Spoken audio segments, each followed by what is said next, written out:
Maayo nga adlaw kanyong tanan mga igsoon. Niini nga takna gusto ko nga mupahat kaninyo og mensahe nga naguluhan suliran sa kalibutan. Ang atong kalibutan karon hilabihan kadaghan sa suliran nga giatubang. Pero gusto nako ipaabot kaninyo kining suliran nga makita dinhi sa libro sa 1 Juan kapitulo 2 bersikulo 16. Unsa may giingon dinhi kay ang tanan nga anaa sa kalibutan, ang pangibog sa unod ug ang pangibog sa mga mata ug ang pagpagarbos kinabuhi dili gikan sa amahan kun dili sa kalibutan. Adunay tulo ka butang nga ato makita dinhi. Una, pangibog sa unod. Ikaduha, pangibog sa mga mata. Ug ang ikatulo, pagpagarbo sa kinabuhi. Mga igsoon, gusto nako nga fokusan kining ikatulo.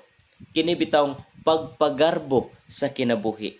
Tungod kay kini nga mao nga butang usa kini ka dako kaayo nga makatalagmanon labi na gyud sa espirituhanon nga bahin ug kun kini siya dili matagad.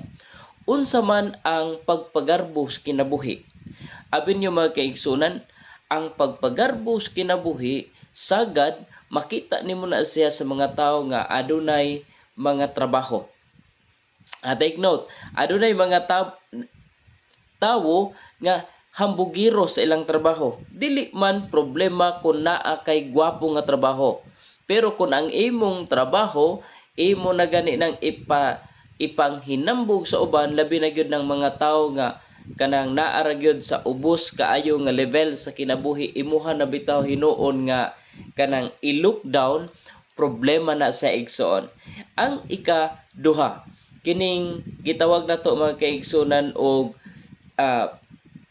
pagpasigarbo sa imuhang mga kabtangan or positions in life. Siguro dili man problema kung naa kay mga gwapo nga sakinan, naa kay gwapo nga balay, naa kay gwapo nga mga gamit, pero ug kon kini imo nang igapasigarbo sa uban, imuha nang kana bitawng i-look down ang uban, labi na gyud nang mo tan-aw ka sa imuha nga silingan, pananglitan mo adto ka sa simbahan.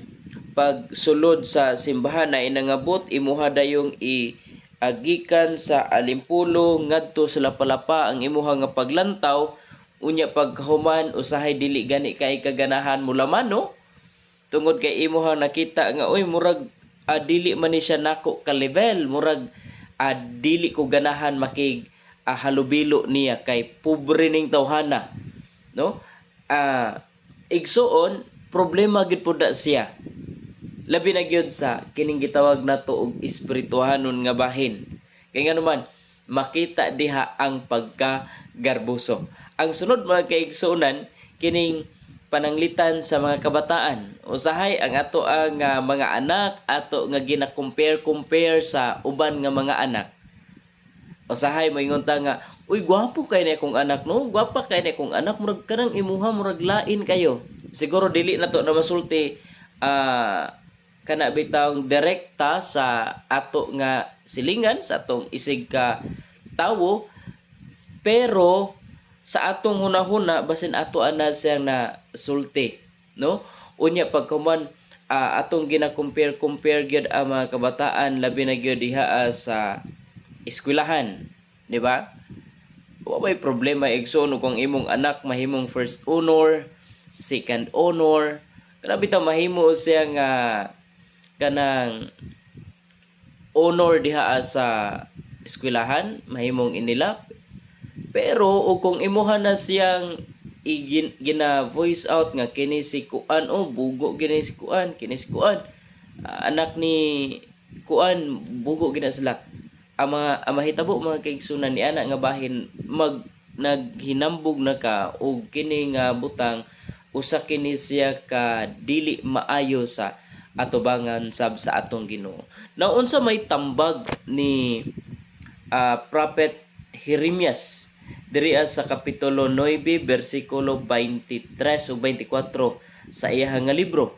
Matod pa dinhi mga kaigsunan, mao kini ang giingon ni Hioba, ayaw paghimayaa ang taong manggialamon sa iyang kaalam, ni paghimayaon ang taong kusganon sa iyang kusog.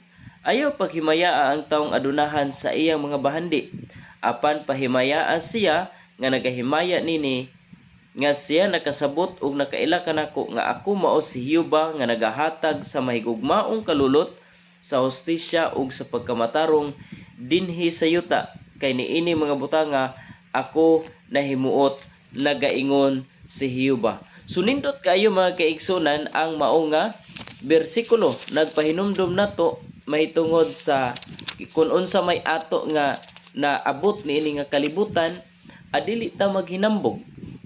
Dili ta maghinambog. Gani ang 1 Juan 2 bersikulo 17 nagingon, ug ang kalibutan mahanaw ug ang pangibog nini apan siya nga nagatuman sa kaubuton sa Dios magapabilin hangtod sa kangturan. Igsoon, importante kaayo ang atong relasyon diha sa Ginoo. Ang pagsunod sa iyang mga kasuguan.